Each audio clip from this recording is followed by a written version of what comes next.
Hello everyone, नमस्कार, जय श्री कृष्ण, राधे राधे। कैसे हैं सब? I am Amarnath Anand, Anna sir, BTech from IT Delhi and co founder director of Nucleus Kota.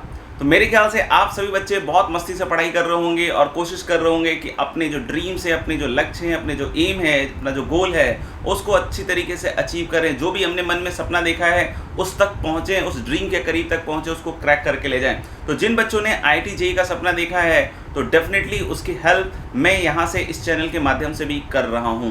तो आपने देखा होगा कि बहुत सारे मोटिवेशनल वीडियोस, स्ट्रेटजी वीडियोस और साथ ही साथ बहुत सारे एजुकेशनल कंटेंट भी इस चैनल पे मैं टाइम टू टाइम लेकर आ रहा हूँ और कोशिश कर रहा हूँ कि जितना ज़्यादा मैं अपनी तरीके से अपनी तरफ से ये कंट्रीब्यूशन दे सकूँ आप लोगों के लिए, उतना ज़्यादा कंट्रीब्यूशन दूँ। और उस कंट्रीब्यूशन के बदले में मुझे आपकी तरफ से बहुत ज़्यादा प्यार, लाइक्स और साथ ही साथ आपके जो प्यारे प्यारे कमेंट्स हैं वो मिलते जा रहे हैं। और साथ ही साथ इस तरह की भी बातें आ रही हैं कि सर ये वाला वीडियो बना दो, वो वाला वीडियो बना दो। तो आई विल ट्राई कि उसमें से जितने वीडियोस मैं बना सकता हूं और जो रेलेवेंट हैं वो ज़रूर ज़रूर ज़रूर आपके लिए लेकर आऊँ मैं इस चैनल के माध्यम से। तो फिर से एक बार मैं आप सभी लोगों से रिक्वेस्ट करूँगा कि अगर अभी तक आपने इस चैनल को सब्सक्राइब नहीं किया है तो डेफिनेटली इसको सब्सक्राइब करें। और अगर आपको पसंद आता है ये वीडियो या इस तरह का कोई भी वीडियो तो उसको डेफिनेटली शेयर करें और कमेंट्स लिखकर ज़रूर बताएं कि किस तरीके का आपको वो वीडियो लगा। Thank you very much. अभी हम इस पर्टिकुलर सेशन में देखने वाले हैं TYQs। जैसा कि मैंने आपको पहले भी बताया है कि TYQs is this year question.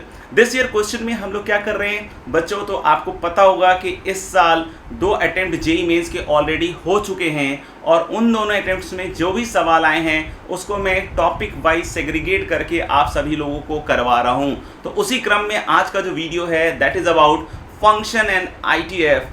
ITF means inverse trigonometric functions. तो हम लोग फंक्शन और ITF का आज पर्टिकुलरली क्वेश्चंस करने वाले हैं। तो क्या आप सब तैयार हैं? अगर तैयार हैं तो बिल्कुल कॉपी और पेन लेकर बैठ जाइए। वीडियो के फ्लो के साथ आप पढ़ाई कीजिए। कोशिश कीजिए कि जो मैं क्वेश्चंस कर रहा हूं उसके पहले आप अपना समय ले लें 3 मिनट का और उसको सॉल्व करके देखें। अगर पहले सॉल्व हो जाता है कि अगर इजी क्वेश्चन है तो बहुत अच्छी बात है, और नहीं तो 3 साढ़े 3 मिनट के बाद ज़रूर देखें कि किस तरीके से उसको सॉल्व किया जा सकता है। या फिर अगर आपने किसी अप्रोच से सॉल्व किया है तो मेरा भी अप्रोच ज़रूर देखें, सो दैट कि अगर कुछ डिफरेंस इन अप्रोचेज है तो आपको वहाँ से लर्न करने को मिले और अगले टाइम अगर उससे आपसे ईजी अप्रोच है या आपसे जल्दी अप्रोच है तो डेफिनेटली उसको लर्न करके आप भी JEE मेन या JEE एडवांस में अपनी रैंक को बहुत बहुत बहुत ज़्यादा इम्प्रूव कर सकते हो। तो आई होप आप जो क्वेश्चन है वो स्क्रीन पर रीड कर सकते हैं, राइट। और अगर कोई दिक्कत आए तो मैं भी यहाँ पे सॉल्व कर रहा हूँ, सो दैट कि अगर कुछ भी कन्फ्यूजन हो तो आप उसको क्रॉस चेक कर सकते हैं, राइट। तो पहला सवाल जो कि मैं पढ़ पा रहा हूँ, ठीक है ना। And the function is कि there is a function from r-3 to r-1 and this function is x-2 upon x-3। तो अगर ये फंक्शन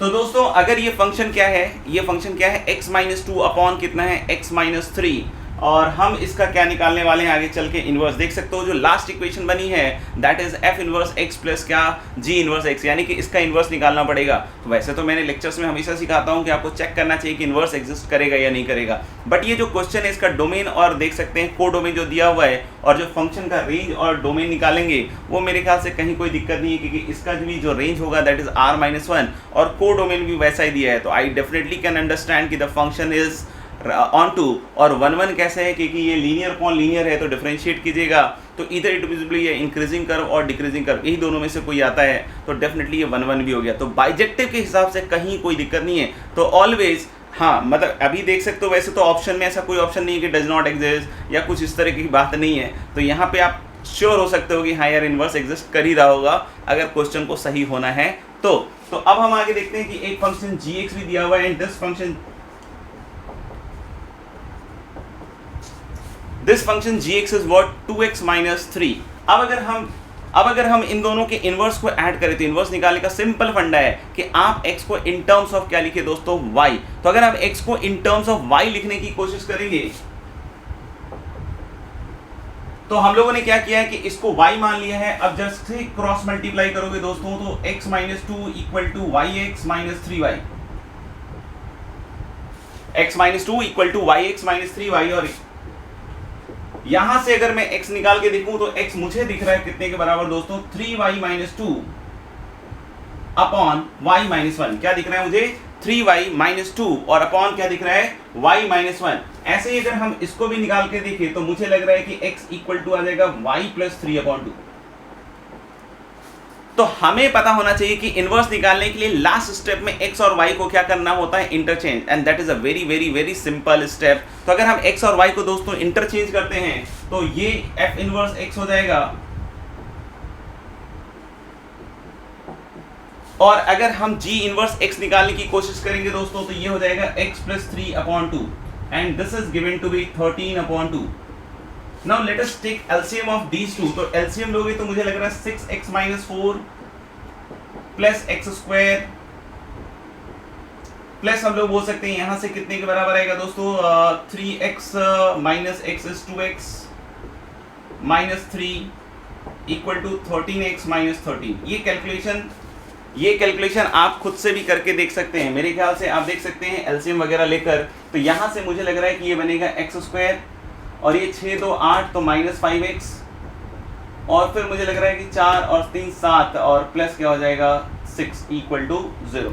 क्वेश्चन अगर आप ध्यान से देखिएगा तो क्वेश्चन क्या कह रहा है दोस्तों कि सम ऑफ रूट्स निकालने के लिए, तो मेरे ख्याल से sum of the values of x is going to be 5, और अगर ये 5 है तो डेफिनेटली जो आंसर होगा that answer is guys 3, right, that answer is going to be third number of. तो चलिए चलते हैं अब अगले सवाल की तरफ, क्वेश्चन नंबर 2 की तरफ। तो क्वेश्चन नंबर 2 आपके स्क्रीन पे दिख गया होगा आप लोग को। अब अगर आप ध्यान से सवाल को देख पा रहे होगे तो मुझे लग रहा है कि इसमें फंक्शन जो दिया हुआ है एफ एंड जी,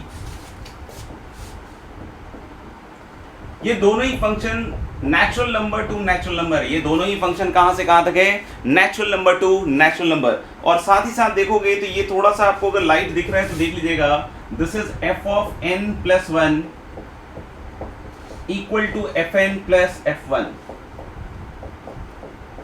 नहीं, F of N plus 1 equal to F N plus F 1, सही है क्या, for all N belongs to the set of natural number, for all n belongs to the set of natural number. और उसके बाद बोल रहा है कि g कोई भी एक आर्बिट्ररी फंक्शन है। अब बोल रहा है कि which of the following statement is not true. तो इस तरह के सवालों में जब नॉट ट्रू हो तो अपन को बहुत ध्यान रखना पड़ता है, क्योंकि क्या होता है कि स्टार्टिंग के ऑप्शन में कोई ना कोई ऑप्शन ट्रू वाला होता है, और जनरली हमारी आदत होती है ट्रू वाला मार्क करने के लिए, और हम खट से ट्रू वाला मार्क करके आगे बढ़ जाते हैं, और बाद में पता चलता है यार सर इसमें तो नॉट लिखा हुआ था, और फिर वही सिली मिस्टेक की कहानी।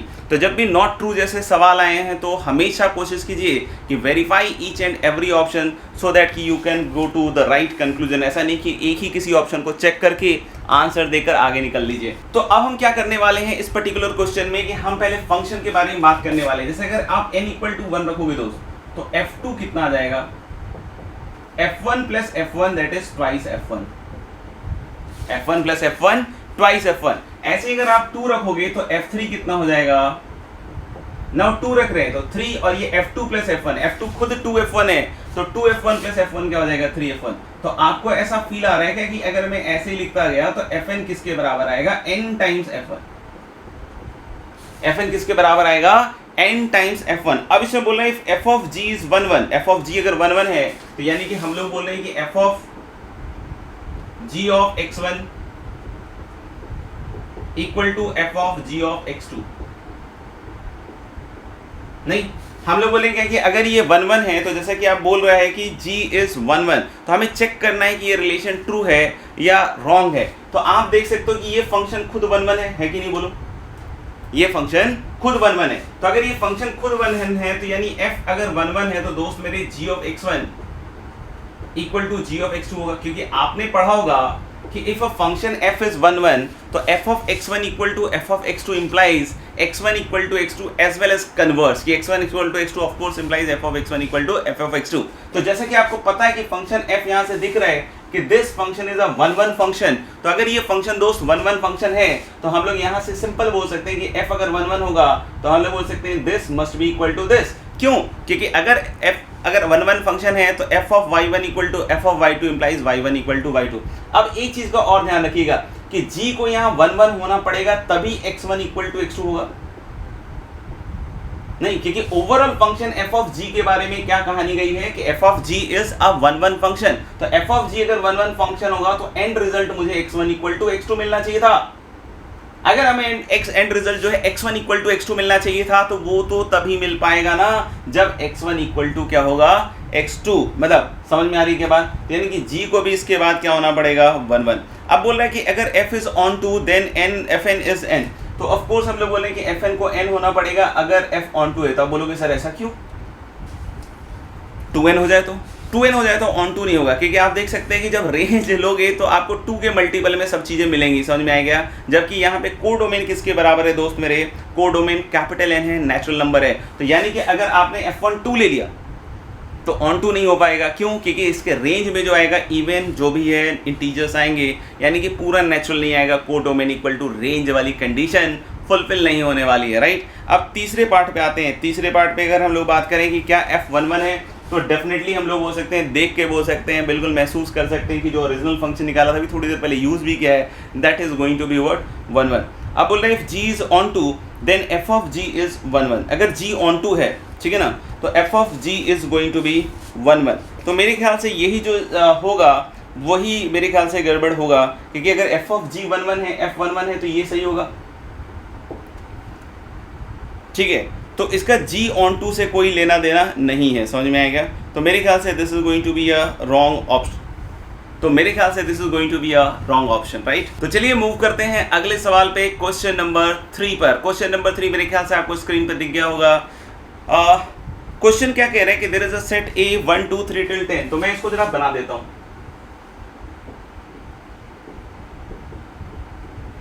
सेट A है 1 2 3 टिल कहां तक है दोस्तों, 10 तक। ऐसे ही दूसरा वाला सेट भी क्या है, 1 2 3 टिल 10 तक। ये दोनों ही सेट 1 से 10 तक हैं, और हम लोग बोल रहे हैं कि जो फंक्शन f है that is the function f is from a to a। और फंक्शन कैसे डिफाइंड है, k+1 फॉर ऑड और k फॉर इवन। फिर लास्ट में बोल रहे हैं क्या कि हमें बतलाना है कि ऐसे कितने फंक्शन g हैं from a to a such that कि g of fx is fx। तो ये देखो दोस्त f है। अच्छा, g ऑफ fx में पहले कौन आएगा? तो मेरे ख्याल से आप सब लोगों को पता है कि g ऑफ fx में पहले तो f आएगा फिर g आएगा, और g भी a टू a डिफाइंड है मेरे भाई। तो अगर g भी a टू a डिफाइंड है तो मेरे ख्याल से ये फंक्शन हम लोगों ने g बना लिया। समझ में आई बात? हम लोगों ने बोला कि जो फंक्शन f है that is from a to a, और इसी तरीके से g फंक्शन क्या है, a टू a। तो जो फंक्शन g होगा वो फंक्शन ये है। अगर ये फंक्शन आपका g के बराबर है मेरे भाई, नहीं, अगर ये फंक्शन किसके बराबर है, g के बराबर है, तो हम लोग को g जो फंक्शन है यहां से यहां वो फंक्शन f चाहिए। तो f का क्या रूल है देखना ध्यान से। f के बारे में बोल रहा है कि k+1 if k is odd. तो यानी हम लोग बोल रहे हैं कि 1 पे इसकी वैल्यू कितनी आएगी, 2। f फंक्शन कैसा है कि 1 पे वैल्यू क्या आएगी, 2, और 2 पे वैल्यू भी क्या आएगी, 2। क्योंकि दे रहा है ना k, जब k कैसी क्वांटिटी है, इवन, तो f ऑफ 1 तो 2 है, f ऑफ 2 भी 2 है। अगर कोई पूछे कि सर f ऑफ 3 क्या होगा, तो f ऑफ 3 4 है, क्योंकि 3+1 होगा ऑड के केस में, और f ऑफ 4 भी किसके बराबर है भाई, 4। तो यानी f कैसा फंक्शन है कि 1 2 दोनों 2 के साथ, 3 4 दोनों 4 के साथ, 5 6 दोनों, समझ में आ रहा है, 6 के साथ, ऐसे करके चलता जाएगा। समझ में आएगा? अब हम लोग समझते हैं g फंक्शन को, कि g फंक्शन हम कैसे बनाएं कि सच दैट कि ये जो g फंक्शन है वो f के बराबर होगा। ध्यान से सुनिएगा, यहाँ पे बहुत इंटरेस्टिंग सवाल लगने लग गया मुझे, ठीक है ना। हम लोग बोले g f होगा, तो यानी यहाँ पे भी जो 1 2 का आना चाहिए, यहाँ पे भी जो 1 2 का आना चाहिए वो क्या आना चाहिए, 2।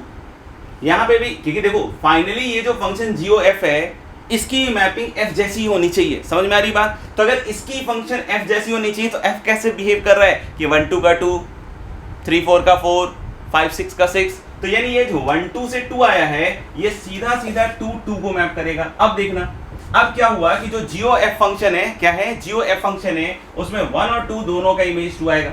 अब मैंने क्या किया कि 3 4 का जो 4 आया था, तो अब मैंने इस 4 को 4 से मैप कर दिया। तो यानी कि आप देख सकते हो कि g में भी 3 और 4 की जो वैल्यू है वो कितने के बराबर आएगी मेरे भाई, 4 के बराबर। तो इस तरीके से हम लोग बोल सकते हैं कि 2 का तो 2 होगा, 4 का 4 होगा। ऐसे ही आप समझना, ऐसे ही आप समझना कि इधर भी अगर हम लोग ड्रॉ कर लेते हैं 5 6 7 8 9 10, तो हम लोग बोल सकते हैं कि 6 का 6 होगा, ऐसे ही फाइनल 8 का 8 होगा और 10 का 10 होगा। तो यानी कि छुट्टे कौन बचे, नहीं, यानी कि फ्री कौन है, वो कुछ भी हो सकते हैं। जैसे 1 की अगर हम बात करें तो जी 1 को किसी से भी मैप कर दे, क्योंकि उससे कोई फर्क नहीं पड़ेगा, क्योंकि ये जो जीओ एफ है ऑलरेडी एफ हो चुका है। लेकिन अब कोई बोले सर इन सबको छोड़ देते हैं, छोड़ नहीं सकते, क्योंकि जी फंक्शन तो बनाना ही है। तो 1 के पास कितने ऑप्शन है आपके पास, टोटल देख सकते हो 1 2 3 4 5 6 7 8 9 10। कोई बोले सर 1 को अगर मैं 1 कर दूं, 1 को मैं 2 कर दूं, 1 को 3 कर दूं, कोई फर्क पड़ेगा क्या? जियो एफ तो ऑलरेडी एफ हो चुका है, क्योंकि 1 2 का इमेज 2 आने वाला, उसमें 3 4 का इमेज 4 आने वाला है, 5 6 का, तो यानी कि 1 के लिए 10 ऑप्शन, 3 के लिए 10 ऑप्शन, 10 ऑप्शन 10 ऑप्शन, यानी कि एक्चुअल आंसर इसका क्या आ जाएगा 10 की पावर 5। अगर थोड़ा भी नहीं समझ में आया हो तो जस्ट उसको थोड़ा रिवाइंड कर लीजिएगा, थोड़ा और अपने दिमाग को यूज कीजिएगा, मेरे ख्याल से आपको समझ में आ जाएगा कि the correct answer is going to be guys 10 raise to the power 5, राइट। ये भी शायद आपको फर्स्ट ऑप्शन में दिख रहा है। तो गाइज मूव करते हैं अगले सवाल पे, दैट इज क्वेश्चन नंबर 4 पे। क्वेश्चन नंबर 4 क्या कह रहा है कि natural number n has this prime factorisation and the n is 2 raised to the power x, 3 raised to the power y, 2 raised to the power x, 3 raised to the power y and 5 raised to the power what z। अब बोल रहा है क्या कि y plus z equal to 5, y plus z equal to 5। अब देख लेना plus minus में थोड़ा थोड़ा हो सकता हो कि आपको स्लाइड में समझ में नहीं आ रहा हो, तो y plus z equal to 5 और इसके बाद ये y की पावर -1 है, तो 1 by y, ये बीच वाला प्लस है, और 1 upon z equal to 5/6। ये yz में दो इक्वेशन दी हुई है, तो yz की जो दो इक्वेशन है मेरे भाई, हम लोग इसको क्या कर सकते हैं, दो इक्वेशन दो वेरिएबल, तो यानी यहां से देख सकते हो कि y plus z upon yz equal to 5/6 और y plus z कितना है 5, तो यानी यहां से हम लोग बोल सकते हैं yz आ गया 6, yz किसके बराबर आ गया 6। तो y plus z 5 है और yz अगर 6 है मेरे भाई, तो आप ऑफ कोर्स एक क्वाड्रेटिक बना सकते हो जिसमें सम ऑफ रूट्स 5 है, प्रोडक्ट रूट ऑफ रूट 6 है, तो वो t square minus 5t plus 6 आएगा और उसके रूट्स 2 और 3 आ जाएंगे। y ग्रेटर देन z दिया हुआ है, तो y डेफिनेटली क्या होगा 3 और z किसके बराबर होगा 2, तो यानी हम लोग बोल सकते हैं कि this is going to be 2 की power x into 3 cube into 5 square. अब बोल रहा है कि what is the number of odd divisors of n, तो अगर ऑड डिवाइजर्स ऑफ n तो हम लोग को पता है कि हम x की वैल्यू क्या लेने वाले हैं 0, क्योंकि ऑड डिवाइजर है, x की वैल्यू 1 2 3 4 5 लोगे तो डेफिनेटली वो सारे डिवाइजर इवन होंगे, यानी x को सेलेक्ट करने का एक तरीका है। अब 3 के क्यूब में तो 3 की पावर 0 भी ले सकते हो आप, 3 की पावर 1, 3 की पावर 2, 3 की पावर 3, तो ऑब्वियस है 4 तरीका, और ये 3 ये पीएनसी में थोड़ा सा चला गया है नंबर ऑफ डिवाइजर के हिसाब से, बट ये बहुत बेसिक कॉन्सेप्ट है, तो this is going to be 12। तो मेरे ख्याल से ये जो ऑप्शन होगा शायद 4 जो है वो आपका सही ऑप्शन आ जाएगा, आई थिंक, राइट। तो चलिए गाइस मूव करते हैं अगले सवाल पे, क्वेश्चन नंबर 5 पे। क्वेश्चन नंबर 5 आप स्क्रीन पे देख सकते हो और मैंने यहाँ लिख भी लिया है, जैसे कि आप देख सकते हो कि एक फंक्शन है sin इनवर्स x, gx है x square minus x minus 2 upon this, और g2 दिया हुआ है इसके बराबर, और आपसे पूछ रहा है शायद कि जो डोमेन होगा f ऑफ g का वो किसके बराबर होगा, डोमेन किसका f ऑफ g का किसके बराबर होगा। तो देखो है तो हालांकि बहुत सिंपल सा सवाल, अगर हम g फंक्शन के बारे में देखें तो g has a common factor guys. अब बोलोगे सर कैसे दिख रहा है, देखो आप फैक्टर बना के, तो अगर आपके पास ऊपर x square minus x minus 2 वाली क्वाड्रेटिक है तो आप आसानी से इस क्वाड्रेटिक को ब्रेक कर सकते हो x minus 2 into x plus 1 में, और नीचे भी अगर हम इसको तोड़ेंगे तो दोस्तों ये आ जाएगा आपका x minus 2 into 2x plus 3। हालांकि ये जो पार्ट दे रहा है ये किसके लिए दे रहा है कि जो फंक्शन यहां से g2 डिफाइंड नहीं है तो फंक्शन डिसकंटिन्यूअस है, तो यहां पे ये चीज देख के फंक्शन को क्या बनाया जा रहा है कंटिन्यूअस, मतलब ये कंडीशन अगर हम बात करें तो gx के कंटिन्यूअस होने के लिए है, किसके लिए है, gx के कंटिन्यूअस होने के लिए है। अब आप देख सकते हो कि ये 2 हमने हटा दिया तो फंक्शन gx जो आएगा this is linear upon linear. अब ऑफ कोर्स हम लोग बोल रहे हैं क्या कि we have to find the domain of f of g, तो आपको पता है कि अगर हम f ऑफ g कैलकुलेट करते हैं तो this is sine inverse of gx, that is sine inverse of x plus 1 upon 2x plus 3।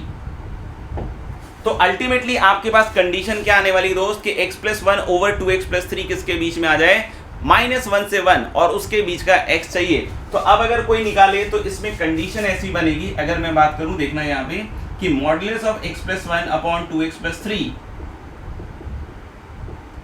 Is less than equal to 1।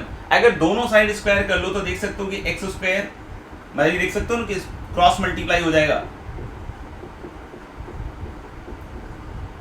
और क्रॉस मल्टीप्लाई होने के बाद जैसे ही स्क्वायर करोगे, क्योंकि दोनों साइड पॉजिटिव है तो now you can square guys. तो जैसे ही आप तो अब आप यहाँ पे देख सकते हैं कि क्रॉस मल्टीप्लाई होने के बाद हम इसको अगर स्क्वायर करते हैं तो इधर की साइड बनेगा x square plus 2x+1 and that is less than equal to 4x square plus 3 दूनी 6 12x और प्लस क्या हो जाएगा 9। तो मेरे ख्याल से ये स्क्वायर करने के बाद गाइस आप देख सकते हो इसको अगर इधर की साइड लाओगे तो this is going to be 3x square plus 10x और plus 8 is greater than equal to 0। अब इसके बाद मेरे ख्याल से इसको आप ब्रेक कर सकते हो, मेरे ख्याल 6x और 4x। अब मेरे ख्याल से काफी सिंपल सही है, आप देख सकते हो कि this is going to be 3x और इधर से आ जाएगा आपका 4x, तो मेरे ख्याल से प्लस 4 आएगा शायद, और फिर इधर क्या बन जाएगा आपके पास x प्लस 2, राइट। तो डेफिनेटली हम लोग बोल सकते हैं x must be greater than equal to -4/3 and x is less than equal to -2। समझ में आएगा। दूसरी चीज हम ये भी कर सकते थे कि हम इसका ग्राफ बना लें और ग्राफ बनाने के बाद ये चेक कर लें कि किस x के लिए ये पूरा फंक्शन जो है वो -1 से 1 के बीच में एग्जिस्ट करता है। तो मेरे ख्याल से ये ग्राफ काफी आसान सा है, आप इसको बना कर देखना, मैं इसको आपको प्लॉट करके दिखा लेता हूँ। देख सकते हो, मतलब ये सब ग्राफ बनाना मेरे ख्याल से जो बच्चे जेईई मेन को जाते हैं तो लीनियर अपॉन लीनियर का ग्राफ इजीली बना सकते हैं। इन्फिनिटी पे शायद ये y इक्वल टू हाफ हो जाएगा, तो एक लाइन मैंने बना दी y इक्वल टू हाफ भाई, और एक -3/2 पे ये डिसकंटिन्यूअस होने वाला है दोस्त। और इसको अगर हम डिफरेंशिएट करते हैं तो मेरे अंदर वाले की बात करेंगे तो 2x + 3 - 2x - 2 तो मेरे ख्याल से पॉजिटिव है, ठीक है, तो इंक्रीजिंग हो जाएगा। तो आपको पता होगा कि ये जो है -इन्फिनिटी पे भी हाफ जाएगा और इन्फिनिटी पे भी हाफ जाएगा और थ्रू आउट इंक्रीज करेगा। आप अंदर लीनियर अपॉन लीनियर को डिफरेंशिएट कर लेना, तो ये ऐसे जाएगा और इधर की साइड से ये ऐसे जाएगा, राइट। तो this is the graph of x+1 over 2x+3। अब इसको कहां से कहां तक चाहिए, -1 से 1, तो यानी -1 की एक लाइन बनाओ यहाँ पे, और ये देखो कहां इंटरसेक्ट कर रहा है, और एक y इक्वल टू 1 वाली लाइन बनाओ। तो हम क्या इस x को निकाल सकते हैं, यस, और हम क्या इस x को निकाल सकते हैं, आंसर इज अगेन यस, क्योंकि y इक्वल टू 1 लिखोगे तो x+1 इक्वल टू 2x+3, तो हम x की वैल्यू यहाँ से कितनी निकाल सकते हैं, मेरे ख्याल से -2, तो ये पॉइंट -2 हो जाएगा। और ऐसे ही एक बार इसको -1 रख के देख लो तो x+1 इक्वल टू -2x - 3, और मेरे ख्याल से 3x इक्वल टू -4, तो ये शायद -4/3 है। हमारे को ग्राफ किसके बीच में चाहिए, इन दोनों लाइंस के बीच में चाहिए। तो एक तो ये पोर्शन मिल रहा है दोस्त और एक ये पोर्शन मिल रहा है। किसी बच्चे को लग रहा होगा कि सर g2 पे तो नॉट डिफाइंड होगा, नहीं, फंक्शन कंटिन्यूअस g बना दिया गया है, ठीक है। तो मुझे लग रहा है -इन्फिनिटी से -2 और ये -4/3 से कहां तक चला जाएगा, इन्फिनिटी। तो इस तरीके से भी हम इसको -1 से 1 के बीच में ला सकते थे। चलिए दोस्तों अगले सवाल की तरफ मूव करते हैं। अगला सवाल है आपका सिग्मा k इक्वल टू 1 से r tan इनवर्स 6 की बार r अपॉन दिस। तो इस तरह के सवालों में बेसिक कॉन्सेप्ट क्या सिखाया जाता है, इस तरह के सवालों में बेसिक कॉन्सेप्ट ये सिखाया जाता है कि tan इनवर्स के अंदर का जो आर्गुमेंट है उसको बनाइए आप a - b अपॉन 1 + ab। मतलब हम लोगों ने कि ऊपर a - b दिखना चाहिए और नीचे क्या दिखना चाहिए, 1 + ab। तो 1 + ab का जुगाड़ करने का हम एक तरीका सोच सकते हैं कि इस 3 की पावर r + 1 से ओवरऑल डिवाइड कर लें। तो जैसे ही आपने 3 की पावर r + 1 से डिवाइड किया भाई, ये हो सकता है वो मेरे ख्याल से r नहीं k है और ये r।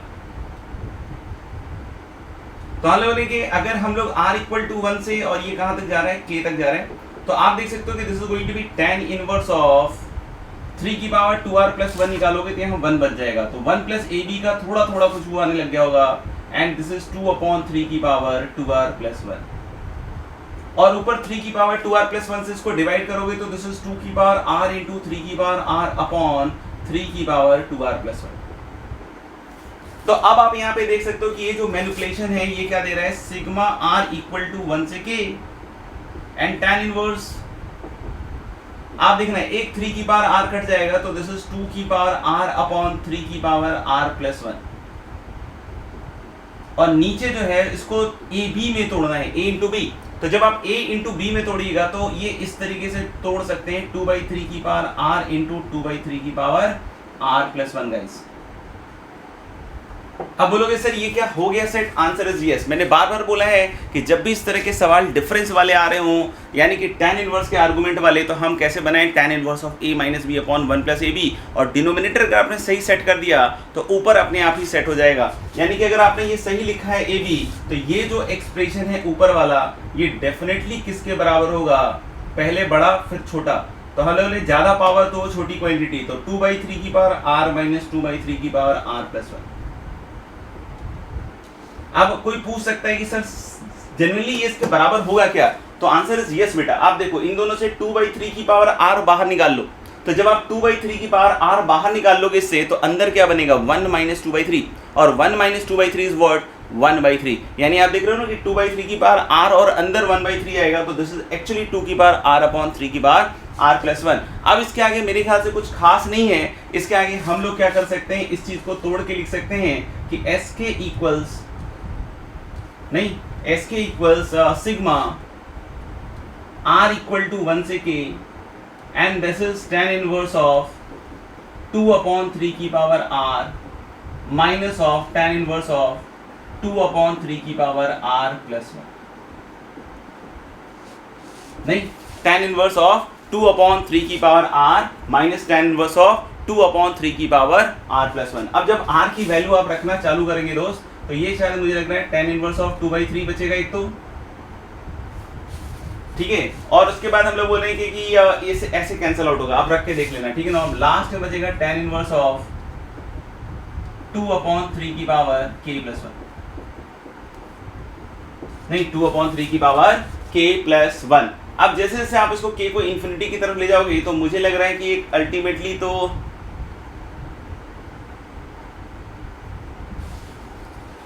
तो मुझे लग रहा है, देखो बच्चों, अगर जैसे जैसे आप k को आप बढ़ाते जाओगे, इंफिनिटी की तरफ ले जाओगे, ये लिमिट k अप्रोचिंग इंफिनिटी, तो 2/3 की पावर इंफिनिटी 0 हो जाएगा, tan इनवर्स 0 0 हो जाएगा। तो मुझे लग रहा है कि पता नहीं tan इनवर्स 2/3 आना चाहिए। अब ऑप्शन वाइज चेक कर लो कि tan इनवर्स 2/3 है कि नहीं। तो मुझे ऐसा दिख रहा है कि सी ऑप्शन में cot इनवर्स 3/2 है, तो that is same as what tan inverse 2/3। तो ये यहाँ पे फिनिश हो जाएगा। चलिए गाइस अगले सवाल की तरफ मूव करते हैं। अगला सवाल है क्वेश्चन नंबर 7, और ये फिर से एक बार cot इनवर्स, मतलब आपको फिर से दिख रहा होगा कि tan इनवर्स में बदल सकते हैं। ये लिए हुए क्लास इलस्ट्रेशंस में जो होता है, ये शीट में बिल्कुल आपको मिल जाएगा। तो आप देख सकते हो कि जो पहला टर्म है that is tan inverse half, उसके बाद वाला टर्म है tan इनवर्स 1/8, तो 1/8 को आप 2 इंटू 2 स्क्वायर लिख सकते हैं, और इस 2 को 2 इंटू 1 स्क्वायर लिख सकते हो, ठीक है ना। tan इनवर्स 1/2 तो 2 इंटू 1 स्क्वायर, और ये 8 तो 2 इंटू 2 स्क्वायर। अगला वाला देखना, tan इनवर्स 1/18 है तो 2 इंटू 3 स्क्वायर, और ऐसे ही ये सब सेट हो जाएंगे। समझ में आ गया? तो यानी हम इसका जनरल टर्म क्या लिखेंगे? Sigma tan inverse 1/2 into n square, और n की वैल्यू 1 से कहाँ तक जाएगी? 100 गाइस। अब इस तरह के सवालों में बहुत इजीली बताया जाता है कि आपको इसको 2 से ऊपर नीचे मल्टीप्लाई करना है, और अगर इसको आप 2 से ऊपर नीचे मल्टीप्लाई डिवाइड करोगे तो ऊपर हो जाएगा 2 और नीचे हो जाएगा 4n स्क्वायर। नीचे क्या हो जाएगा दोस्त? 4n square. और 1 प्लस ए बी में बदलना है तो आप 1 ऐड कर दो, 1 सब्ट्रैक्ट कर लो। तो सब्ट्रैक्ट करोगे तो देखो 2 से मल्टीप्लाई डिवाइड किया था मैंने, तो ये ऑलरेडी 2/4n स्क्वायर बना था, और नीचे 1 ऐड और 1 सब्ट्रैक्ट कर रहे हो तो 1 plus 4n square minus 1 that is 2n minus 1 into 2n plus 1। ये है 4n स्क्वायर माइनस 1 की कहानी। और ऊपर हम लोग बोल सकते हैं जो 2 आएगा वो कितना आएगा? tan inverse of 2n plus 1 minus 2n minus 1, ये 2 के बराबर हो गया। तो अगर आपने डिनोमिनेटर सही सही सेट किया, बैक टू बैक दूसरा प्रॉब्लम दिखा रहा हूं, डिनोमिनेटर अगर आपने सही सही सेट किया तो न्यूमरेटर अपने आप ही हो जाएगा। तो सिग्मा n इक्वल टू 1 से 100, and this is tan inverse of 2n plus 1 minus of tan inverse of 2n minus 1। अब मैं इसको सोच रहा हूँ कि थोड़ा डायरेक्ट लिख दूं, क्योंकि आप इसमें n की वैल्यू वेरी करेक्ट करना, और मेरे ख्याल से आपको tan इनवर्स 3 ऐसे कैंसिल आउट होता हुआ दिखेगा। तो 100 पे इधर वाला बचेगा, तो this is going to be tan inverse 201 और माइनस tan इनवर्स 1। तो मुझे लग रहा है कि this is going to be tan inverse of नहीं, मेरे ख्याल से 200 माइनस 1 इज 200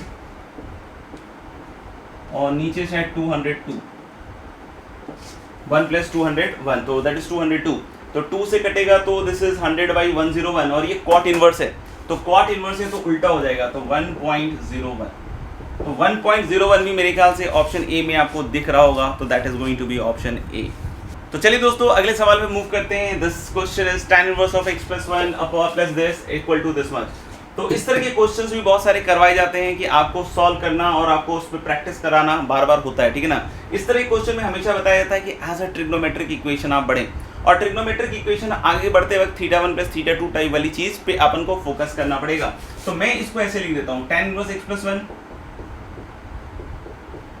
और प्लस इसको लिख देता हूँ tan इनवर्स x - 1। एक चीज का ध्यान रखना है यहाँ पे कि आपको बतलाया गया होगा कि जब अंदर का आर्गुमेंट पॉजिटिव होता है और जब अंदर का आर्गुमेंट नेगेटिव होता है तो कॉट इनवर्स को इसमें लिखने के अलग अलग तरीके होते हैं, दो तरीके होते हैं। मान लीजिए अगर x - 1 पॉजिटिव है तब तो ये ठीक है, बट अगर x - 1 नेगेटिव है तो ये जो वैल्यू देगा दिस इज बिटवीन π/2 से π, और ये जो वैल्यू देगा दिस इज बिटवीन -π/2 से 0, जब x - 1 क्या होगा दोस्तों, नेगेटिव। तो हम लोग उस केस में फिर इसको कैसे लिखते हैं, नहीं, this is going to be pi plus of tan inverse x - 1।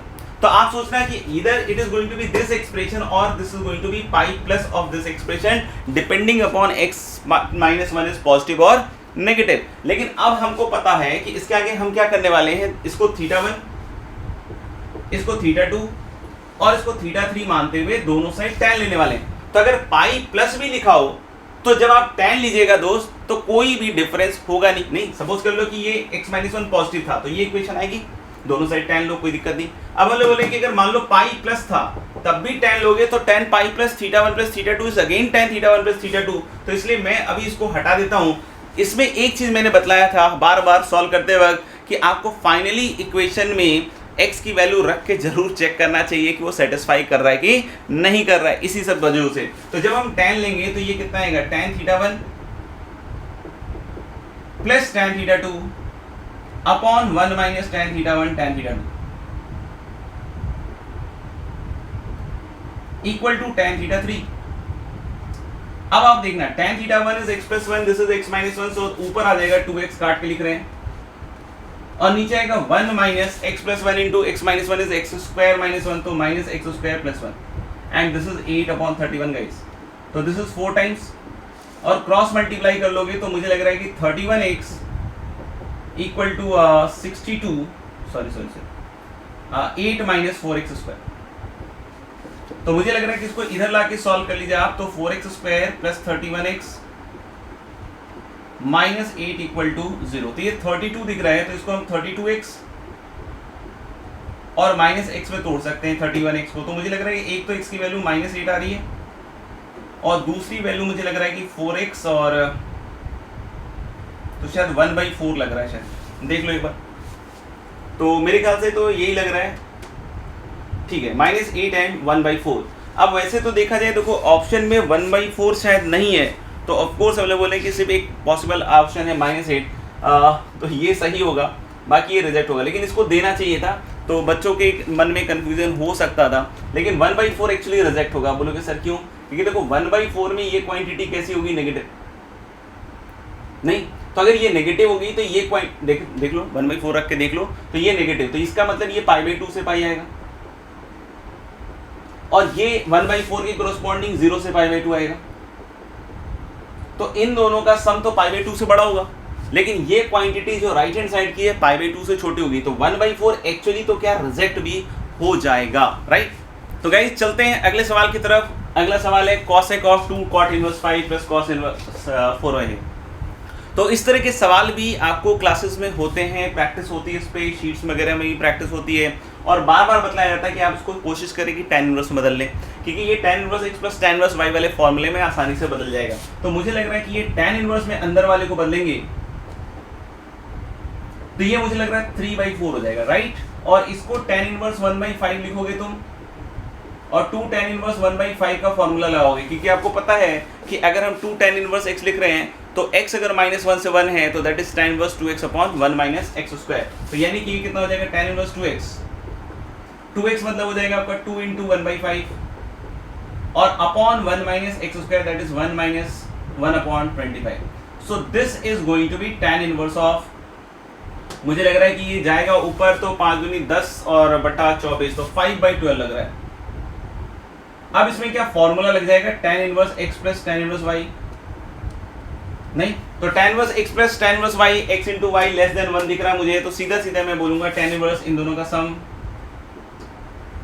तो इन दोनों का सम मेरे ख्याल से 5/12 प्लस 3/4 और अपॉन 1 माइनस 5/12 इंटू 3/4. तो मुझे लग रहा है कि this is going to be tan inverse, ये तो मुझे लग रहा है 12 लिखेंगे तो 14 और इधर 12 कट जाएगा तो ये 48 में से 15 33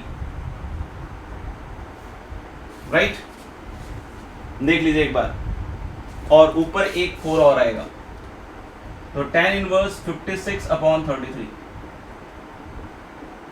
तो मेरे ख्याल से ये tan इनवर्स ऑफ 56 अपॉन 33 है, तो ये p अपॉन b का रेशियो होता है और cosec of this angle is going to be the ratio of hypotenuse upon perpendicular. तो नीचे मुझे लग रहा है कि 56 आ जाएगा और ऊपर मेरे ख्याल से square root of 56 square plus 33 square, तो मुझे लग रहा है कि वो 65 शायद बन जाएगा. तो आप देख सकते हो शायद 65 अपॉन 56 के बराबर आएगा. आप एक बार इसको चेक कर लीजिएगा. तो चलिए दोस्तों अगले सवाल की तरफ चलते हैं. नेक्स्ट क्वेश्चन इस तरह का है कि sine inverse x upon a plus equal to cos inverse x upon b equal to tan inverse y upon b. तो मेरे ख्याल से आपने इस तरह का एक रिजल्ट पढ़ा होगा कि a1 अपॉन a2, नहीं रेशियो प्रोपोर्शन में a1 upon a2 equal to b1 upon b2. तो क्या अपन लिख सकते हैं a1 upon a2 equal to b1 upon b2 means a1 plus b1 upon a2 plus b2. तो ये रेशियो प्रोपोर्शन का one of the finest result है.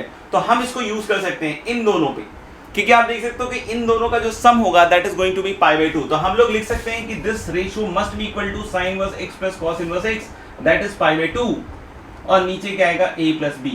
अब बोलोगे इससे क्या हुआ सर, तो अपन को क्या चाहिए, अपन को इस एंगल की वैल्यू चाहिए, उसके कॉस की वैल्यू चाहिए. तो यहाँ अगर आप ध्यान से देखो तो πc upon a plus b बनने वाला है. तो यानी हम लोग यहाँ पे अगर इस रिलेशन को, इस रिश्ते को ध्यान से देखें, रिश्तों को बहुत ध्यान से देखने की कोशिश किया कीजिए दोस्तों, तो हम लोग बोल सकते हैं क्या कि πc upon 2 into a plus b, तो this is going to be cos of tan inverse y. इस तरह के सवालों में बार बार सिखाया जाता है कि आप tan इनवर्स y को थीटा मान लीजिए, तो हमें cos थीटा निकालना पड़ेगा. नहीं इनफैक्ट मुझे लग रहा है थोड़ा सा चेंज आ जाएगा πc अपॉन, तो ये शायद 2 tan इनवर्स y होगा. नहीं तो tan इनवर्स y को अगर आपने थीटा माना तो this is basically cos 2 theta, और cos 2 थीटा कितना होता है 1 minus tan square theta upon 1 plus tan square theta. और मुझे लग रहा है कि tan थीटा किसके बराबर है y, so this is going to be 1 minus y square upon 1 plus y square. तो डेफिनेटली कोई ना कोई ऐसा ऑप्शन होगा जो इसके साथ मैच कर रहा होगा. तो थर्ड ऑप्शन भी देख लीजिएगा एक बार. तो दिस इज दिस क्वेश्चन. तो फिर अब अगले सवाल की तरफ चलते हैं. अगला सवाल आप लोगों ने मेरे ख्याल से स्क्रीन पे देख लिया होगा.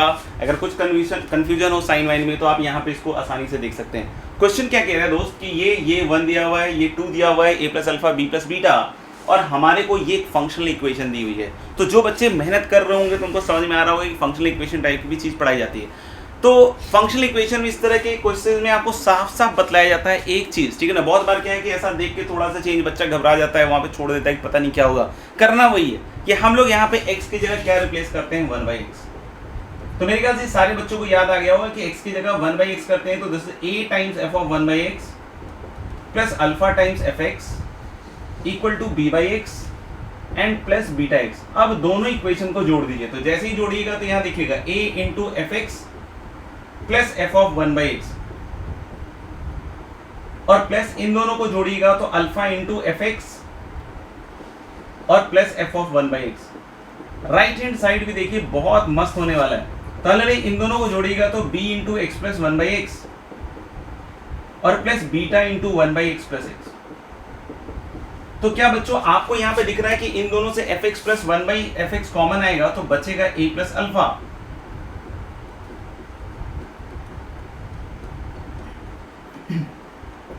और इधर की साइड आप देख सकते हो कि x प्लस 1/x कॉमन आएगा तो this is b plus beta. अब सबकी वैल्यू दी हुई है और जो पूछना है वो निकल जाएगा. a प्लस अल्फा इज 1 यहाँ रख दीजिए, b प्लस बीटा को 2 रख दीजिए और इसको डिवाइड कर दीजिएगा तो उसकी वैल्यू क्लियरली किसके बराबर आ जाएगी 2 के बराबर आ जाएगी. तो अभी जो 2 अटेम्प्ट्स हुए हैं जेईई मेन के, उसमें ये सारे क्वेश्चंस इनवर्स ट्रिग्नोमेट्रिक फंक्शंस और फंक्शंस के आए थे, राइट। आपने देखा होगा कि बहुत सारी चीज़ों को कवर किया गया है, कुछ चीज़ों को नहीं भी कवर किया गया है। तो आपको ये समझना पड़ेगा कि बच्चों को तो पूरा ही पढ़ के जाना पड़ेगा। ऐसा ये रिस्क नहीं ले सकते हैं कि यार ये वाली चीज़ छोड़ देते हैं, पता चला कि उनके टर्न में वही वाली चीज़ आ गई। अभी भी आगे 2 अटेम्प्ट्स बाकी हैं, हो सकता है उसमें इवन ऑड और भी चीज़ें जैसे कि होती हैं उसमें सारी चीज़ों को यूज़ किया जाए। इवन आप देख सकते हो कि परम्यूटेशन कॉम्बिनेशन और फंक्शन की भी चीज़ों को भी इंक्लूड करके पूछा गया है। तो आप बिल्कुल रिस्क नहीं ले सकते हो कि कोई भी चीज़ छोड़ के जा सको, क्योंकि हो सकता हो अगर ऐसा आपके टर्न में आ जाए और अगर आपकी किस्मत अच्छी है कि आपने जो भी चीज़ें छोड़ी और वो नहीं आई और ये आ गया, तो ये आपकी किस्मत हो सकती है। बट हम किस्मत के भरोसे नहीं बैठ सकते हैं, क्योंकि पता नहीं, शायद किस्मत भी अपने भरोसे बैठी हो। ठीक है, तो मिलते हैं अगले वीडियो में। अगर पसंद आया होगा ये हार्ड वर्क तो डेफिनेटली अटेंडेंस लगाएं, सब्सक्राइब करें, शेयर करें। Thank you very much, see you in the next video. God bless you all. नमस्कार।